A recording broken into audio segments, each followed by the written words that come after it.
Ladies and gentlemen, welcome to Trouble and Strife, a Runescape audio drama. Written and narrated by Josh Hayes, supported by my wonderful patrons. The ambient music in this episode was composed by Michael Ghelfi. Links to his channel are below.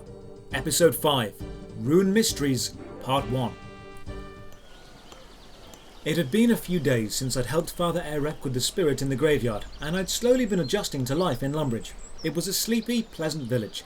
Nothing much happened, and nothing much changed. The people were gracious enough, and despite being a stranger, they'd raise a cheery hand in a polite wave whenever they saw me, and the tavern fires were always warm and inviting. I'd wander from shop to shop, admiring the blades in Bob's axes, and making small talk about the weather, the smells of the swamp, the fishes on the riverbank. I'd spend some more time inside the chapel, drinking in the colours from the stained glass windows. Several evenings, I'd stand on the small stone bridge that spanned the River Lum, leaning against the edge and gazing off into the distance. Ducks quacked, fishes sat calmly waiting for a bite, and I could watch the beautiful sunrise over the golden sand dunes of the distant eastern desert. Then, many hours later, the slow and sombre sun set as it dipped toward the ships of Port Sarim. Lumbridge was home enough for now. I was safe and I was comfortable. The castle cook had taken what spare time he had to show me more of his cooking tricks, and Father Eric was happy enough to let me sleep on the church pews. It was during one of these warm, balmy evenings that I was standing on the upper battlements of Lumbridge Castle, leaning against the old brick wall and gazing out over the western forest. Rows of solid iron cannons lined up beside me, flags attached to wooden poles hanging down lazily in the soft breeze, and the sun just touching the horizon as it set, casting long, spindly shadows across the land. In the distance, the masts of the ships docked in Port Sarim turning into darkened tendrils and snaking their way along the floor, shadowy fingers reaching into the water. It was a beautiful view, serene and calm. The rustling of the trees had died down, and the birds were chirping less as they settled in for the night. As I stood, admiring the landscape, footsteps to the side of me. Then another person appeared leaning on the wall, gazing out as well. His voice was soft and friendly. "Beautiful, isn't it?" I glanced over at the man, neatly trimmed brown hair and a pointed beard, a blue velvet tunic, white undershirt, and a gold medallion hanging down the front, the elegant clasp of a heavy cape clipped onto the shoulders, the cape itself hanging down to his ankles. The man was well groomed, and his clothes without a crease. I recognised him. I'd seen his picture hanging on the hallways of the castle. "You're Duke Horacio." I hadn't met the Duke before, but I remembered the lengths the cook had gone to for his birthday. Bowls and plates of exquisite food, a grand cake. Was the Duke a demanding man? Was he unreasonable or unfair? I assumed I was about to find out. He turned to me with a smile and raised his hand for me to shake. "I am. It's a pleasure to meet you." I took his hand with a friendly shake. "And you, Duke? I'm Strife." The Duke crossed his arms and casually leaned back on a nearby cannon and spoke with a friendly air. "Oh, no need for titles. Horatio will be fine." It seemed the cook was simply worrying over nothing. Duke Horatio seemed as normal as anyone I'd met. He continued, "Strife, I know that name. Strife. Oh, good, yes. The same Strife that helped out Father Eric." I nodded. "With the spirit, yes. Has he told you about that?" Horatio chuckled. "Oh, Father Eric may hide his troubles from his flock, but not from me. We've been good friends for many years." I'd taken a step back from the wall and was leaning on a cannon, facing Horatio. He continued, "So, Strife, are you enjoying your time here in Lumbridge?" I thought for a moment. I wasn't unhappy, and yet thinking back over the last few days, I realised it was during the moments of toughness I actually felt the most fulfilled. Lazing by the riverbank was relaxing and comfortable, and wading through the dense swamp was unpleasant. But fighting my way through that sticky bog was oddly fulfilling. The idle afternoon standing on the bridge, casually dropping sticks over one side, then running to the other to watch it float softly along, was a pleasant experience. But I remember the treasure hunt Vios had sent me on, digging and walking and hunting, and I remember feeling alive. I was comfortable here, and yet I longed for something more. I simply replied, "Honestly, Horatio, I'd hoped to find more. I took a moment and paused to think of the final word when Horacio added it himself. Adventure?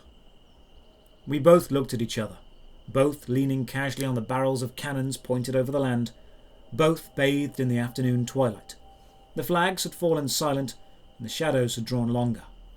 I wore a tattered backpack and a simple tunic and trousers, and Horacio wore elegant regal blue.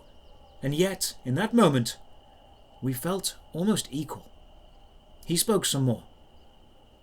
Father Eric has spoken highly of you, and while I can't promise a grand adventure, I might be able to provide at least a slight change of pace. Horacio reached a hand into a pocket of his velvet tunic and pulled out a strange talisman, the size of a small dagger. He threw it gently through the air toward me, and I reached out a hand and snatched it from the air. It was unusual. No string to wear it as an amulet, no teeth of a key. A flourished tail end spread like feathered metal, 2 small swirls curving away from a circular centre. It was heavier than it looked. Carved onto the central portion, 3 curved lines, half circles, increasing in size away from each other. I turned it around in my hand and looked for any more markings or inscriptions. Apart from the symbol, it was bare. Horacio spoke. What do you think that is? I turned the object around some more and racked my brains, but came up blank. I glanced up and answered, Got no idea. What is it? Horacio grinned. I have no idea either. He seemed excited. Could he be feeling the same as me? A comfortable life masking his desire for adventure, for something weird and wonderful. He continued. Father Eric has no idea. Bob isn't sure. Even Hans hasn't seen anything like it. His voice was hiding a wash of excitement, like a child at a party. Horacio was calm on the outside and giddy as a schoolgirl inside. No one has any idea. And so I need someone to take this to the wizard's tower, show it to the head wizard. The sun was setting, but as I looked to the west, I could still see the grey stone of the tower rising into the evening sky. Small patches of magic, soft purple glows, holding the aging bricks in place. Horacio spoke more. If you head through the western forest, you should reach there by nightfall. You'll have to cross the stone bridge from the north. I placed the strange object into my pocket and replied, I know the tower. I was there a few days ago. Watched an old man throw a skeleton against a wall. Horacio simply stared back at me and muttered, the things you miss when you're a duke. I chuckled, picked my pack up from the floor and slung it over my back. I walked along the battlements toward the spiral staircase at the end, and then I turned back to Horacio. He was leaning against the wall looking out over the landscape. I asked, Why didn't you take this yourself? Could be an adventure. He didn't look up, keeping his eyes across the western forest and into the distance, and replied, Well, someone has to keep this small village running. His words were simple, and yet I could pull a lot from them. The Duke's place was here, his village and people cared for and protected, and yet inside was the heart of an adventurer. His heroic deed was keeping food on people's plates and peace in the land, and while noble, deep down he longed for something more dangerous, something more personal. I had a feeling this wasn't the last time Horacio and I would start an adventure together. I walked over to the spiral staircase, hopping down the tight stone steps, down past the middle floor to the ground, and through the tidy corridors of the castle. As I walked along, I could smell something wonderful drifting from the kitchen, and hear the distant clanging of pots and pans as the cook whipped up another invention. I stepped out the front doors of the castle and into the courtyard, the sun almost blocked completely behind the imposing outer walls, and deep shadows spreading over the grass and path. Hans was sat on the front steps as usual, and looked over as I walked down them. You're out late, Strife. I looked over as I walked across the path to the portcullis, and shouted back, I'm off the wizard's tower. Horacio needs a favour. With that, Hans nodded and stood up. It was growing colder as he made his way back inside the castle. Walking through the portcullis and out into the Lumbridge village, I realised I'd not often travelled at night. The river trickled away quietly, but no noise from the market, no children running around. Any other day this would be the time I'd head to the tavern, talk to the bartender, spend time talking to Father Eric, or lay my head down on a church pew. Any other comfortable day, this would be just the time to rest. But as I slipped my hand into my pocket and turned the strange object around in my fingers, a smile crept across my face. This wasn't a comfortable day. This was a more fulfilling day. And with that, I walked off into the night, following the northern path out of Lumbridge before turning left and journeying into the western forest. Anywhere at night feels different, but the western Lumbridge forest was much more intense than I expected. The sun had fully set by now, and the blackness of the night was only pushed away by the soft, gentle glow of moonlight. In the darkness, the trees of the lush forest seemed to twist and bend more than the swamp had, and I knew I could hear the footsteps of goblins lurking somewhere out of sight. The ground was dry, a welcome change from the swamp mud I'd been wading through a few days ago, and being able to walk normally, without spiderwebs and dripping vines brushing my face, made the forest, despite its grim ambience, bearable. I kept walking, stumbling occasionally on unseen branches or roots drenched in shadow, but the moon lit my way well enough to make good progress. As I paced through the darkened forest, I heard steps ahead, heavy, clomping down on the earth. My sword had broken in the fight with the skeleton a few days ago. If whatever was pacing around ahead was dangerous, I'd fare better by hiding and running. I cautiously made my way closer to the sound, moving from tree to tree, dipping behind the trunks as I drifted through the night. And eventually, I saw it. White and regal, standing proud and pacing through the silent night forest. It was a unicorn, brilliant white, shimmering, reflecting the moonlight, somehow intensifying it, and casting a peaceful glow on the trees and branches above as it walked along. I'd never seen a unicorn before. It was taller than a normal horse and moved like a dancer, each step controlled and graceful. It didn't see me and walked away into the night, its steps dulling as they faded into the distance. I walked on, and after a few more minutes I was almost through the forest. I could see the stone path ahead of me, and to the south loomed the Wizard's Tower, the expansive stone bridge crossing the water before it. I walked over to the path, turned, and made my way south to the grand stone bridge. The night air was still. The sound of water lapping against the bridge support was calming. Even the stacks of crates and sacks along the bridge edge seemed to be asleep. Ahead of me stood the tower, the gentle drifting clouds of the moonlit night laid out as a beautiful backdrop to the silence of the stone monolith. In part, the bricks were held by magic, not mortar, and a faint purple glow shrouded where they lay.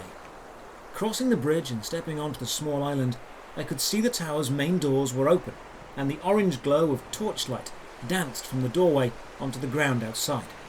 I walked over, the front fountain trickling gently into the night, and stepped inside the Wizard's Tower. The torches around the wall edge were burning brightly. A torch every pace kept the room warm and well lit.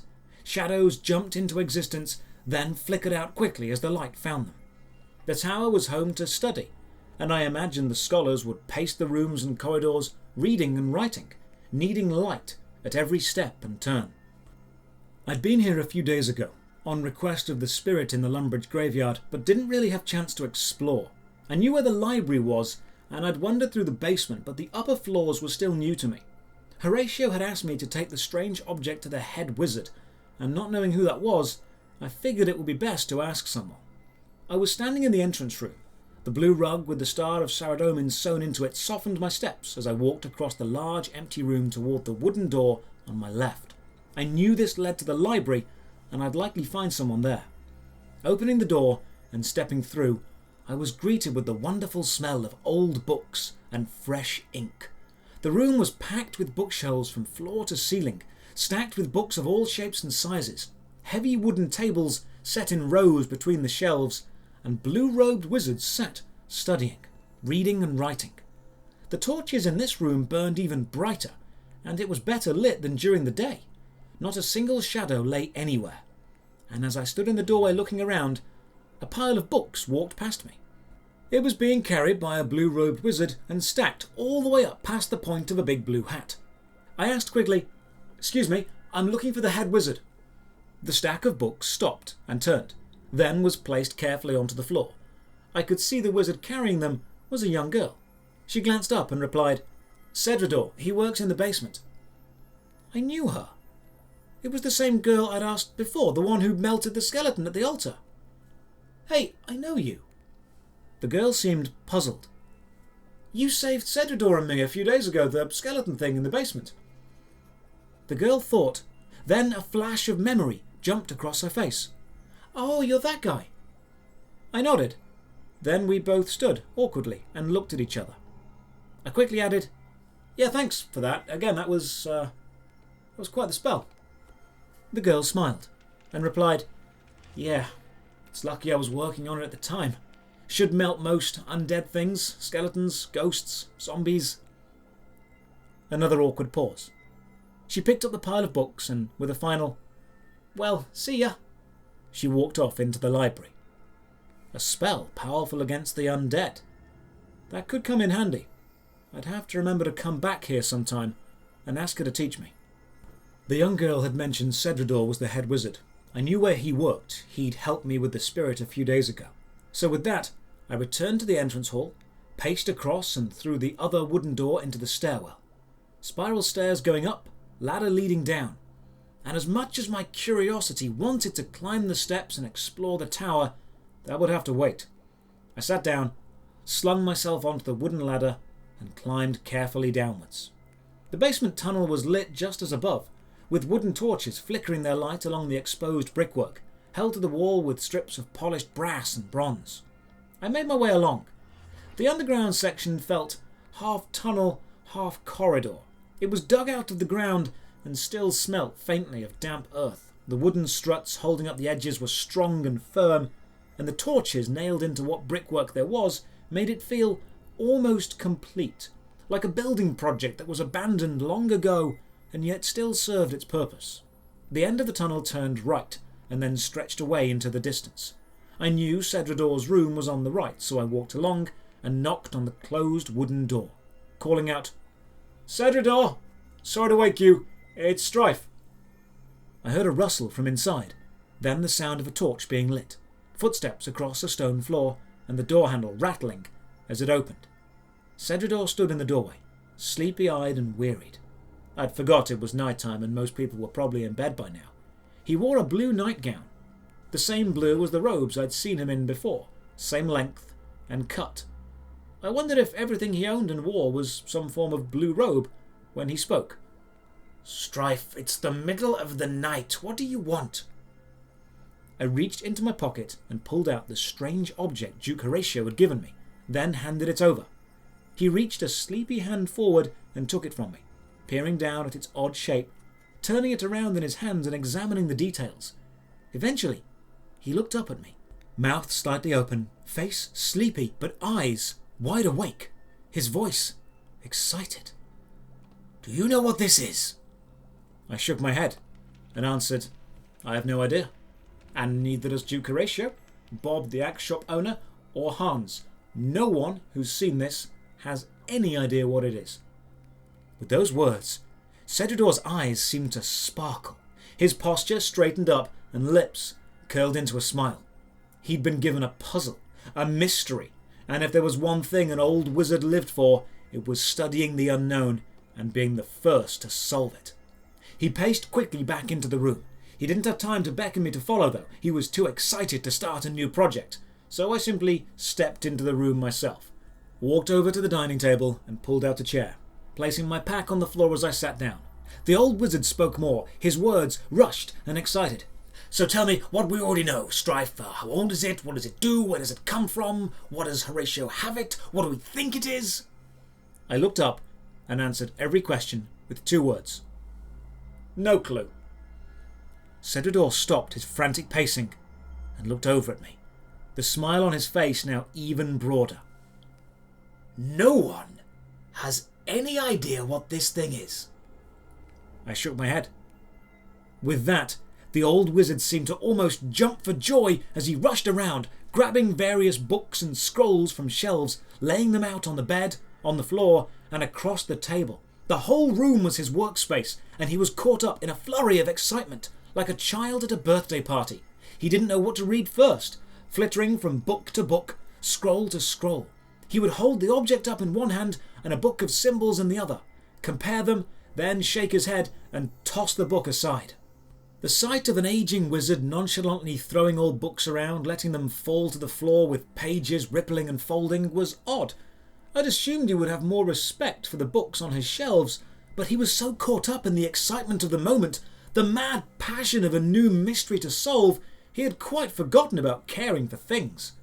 I sat on the chair and watched as he paced from shelf to shelf, the various piles of discarded books around the room slowly growing as he threw more and more pages onto them.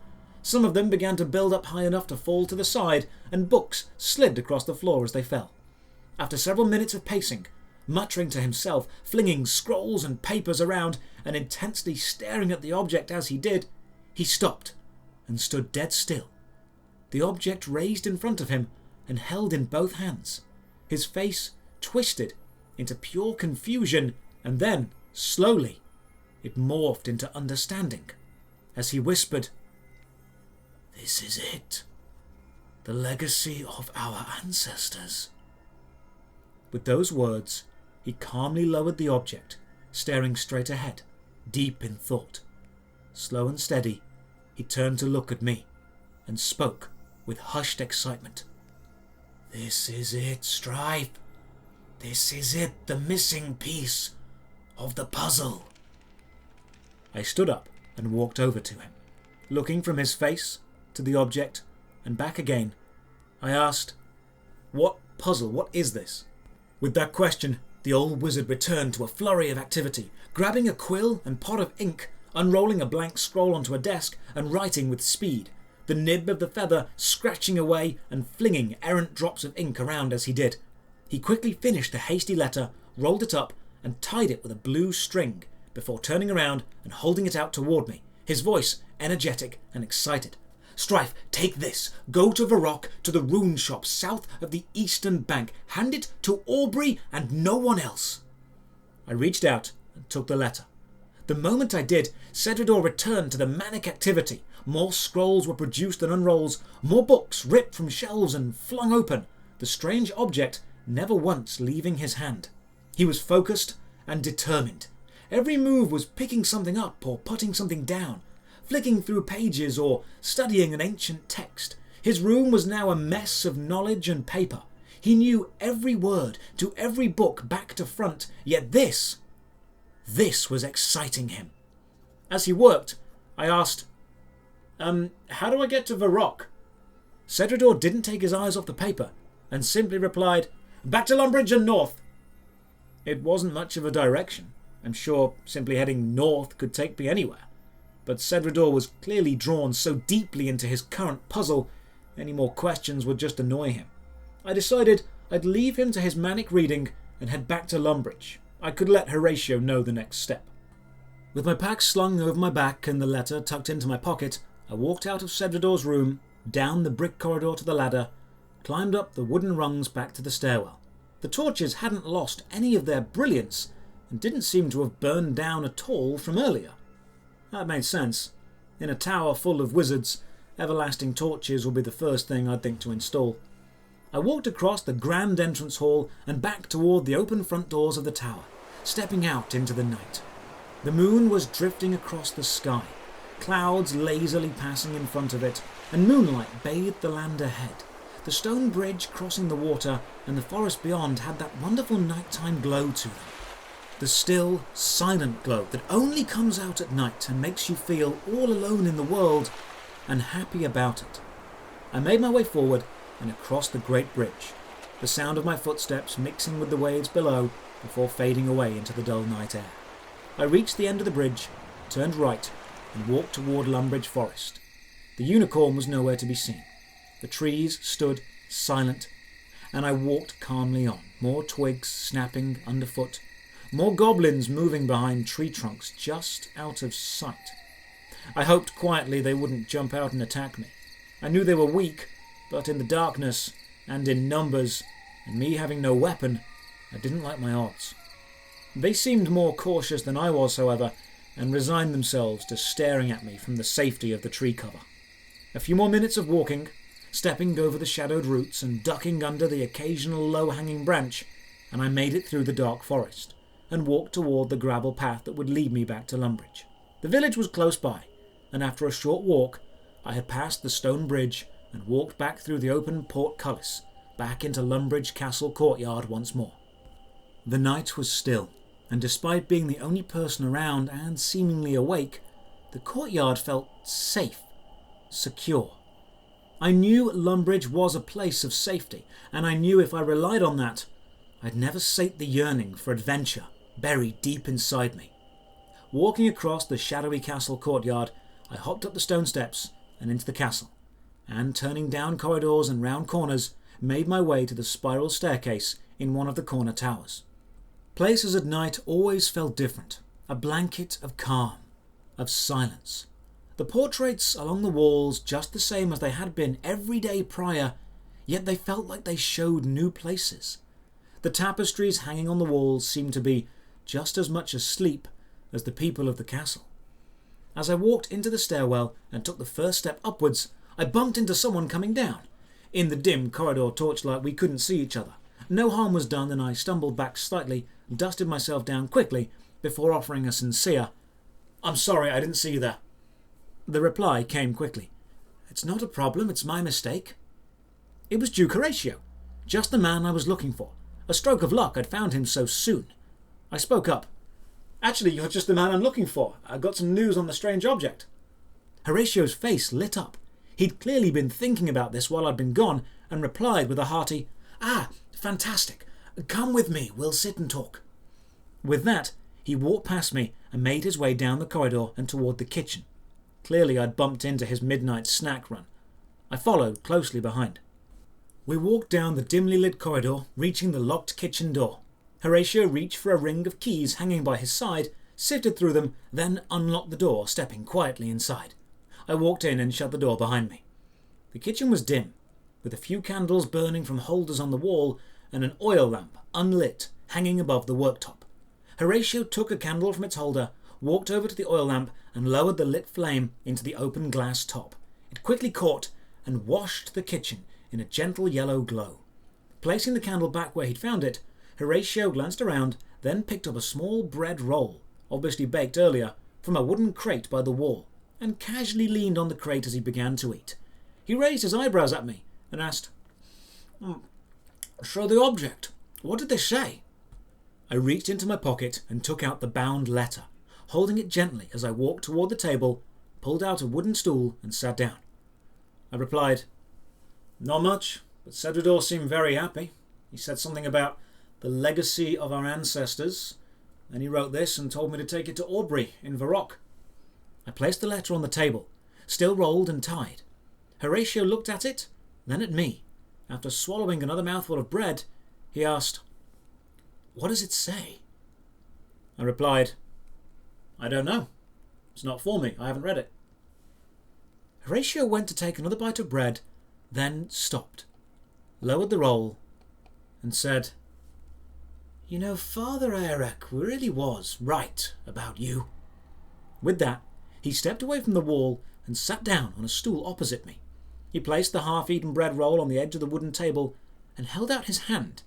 From his index finger, he slowly twisted off a worn-looking ring, then placed the ring carefully down on the table. He looked up at me. "A letter from a wizard about a strange object, and you didn't open it and have a read, not even a peek." Horatio looked at the letter, still on the table. He could see the blue string still tying it hadn't been touched. He smiled again, then reached forward and slid the ring across the table toward me, a faint scraping sound as it moved across the wooden tabletop. He continued, "Varrock is quite the walk. You'll have to cross the eastern bridge, head north past the cow fields, then turn left when the path splits. Follow it round and avoid the standing stones just outside the city limits." Horatio sat back in his chair, took another small bite of bread and swallowed before continuing, "It's quite the journey, but that'll make it easier." He nodded toward the ring. I reached forward and picked it up. It was wood, two-tone, light and dark strips running through it. It had a small, green, triangular gem set into the top. The gem was faded and scratched, the wood worn away on the inside. It was clearly old. I looked over at the Duke and asked, "Why? Is this magical?" He shook his head and replied, "No, but it'll remind you why you're doing this." I looked again at the ring, and as I looked over, the Duke started to tell me about his early life. As a younger man, he'd travelled the length and breadth of Gillinor, meeting all manner of people and creatures, sailing on ships through stormy seas, crossing the harsh and deadly White Wolf Mountain, even planning one day to voyage to the unexplored island of Crandor. As he neared the end of his tales of adventure, he pointed at the ring. "I've worn that from the southern swamps to the barren north. It's been on my hand as I've crossed the burning Alcarid desert and swam the frozen waters of Relica. But," the Duke looked me straight in the eyes, "I feel it's got a few more adventures left in it yet, and I can't give it the life it should have." Horacio stood up, chewing the final bite of the bread roll and swallowing, before he paced around the kitchen toward the door and turned his head to me. "My adventuring days are over, Strife, but I would smile knowing at least a part of me can go on a few more." I slid the ring onto my finger. It fit well.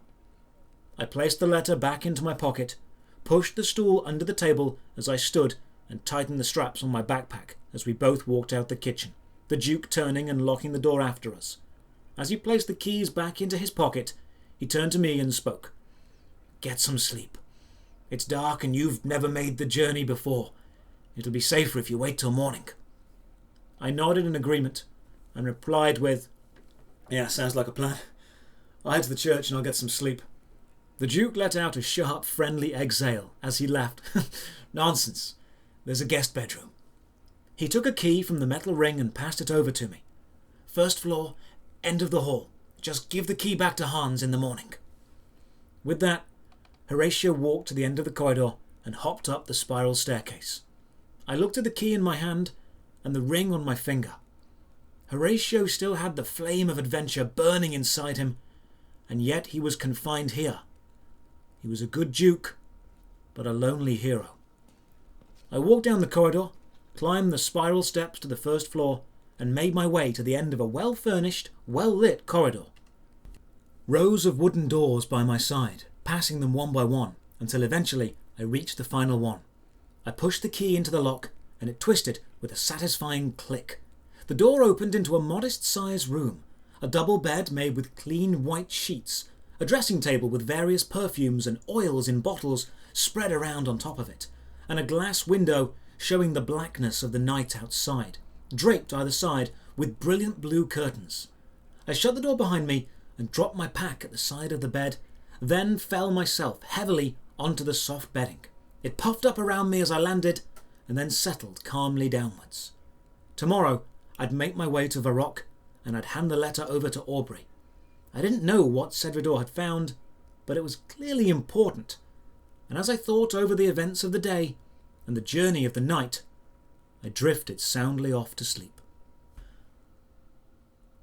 Thank you for listening to episode 5 of Trouble and Strife, a RuneScape audio drama. I hope you're enjoying the adventure. This audio drama is made possible through the support of listeners like you. If you'd like to become a patron, then click the link below, or head to patreon.com/Josh Strife Hayes. In the next episode, we'll journey to the main city of Varrock and uncover the secrets of the strange object.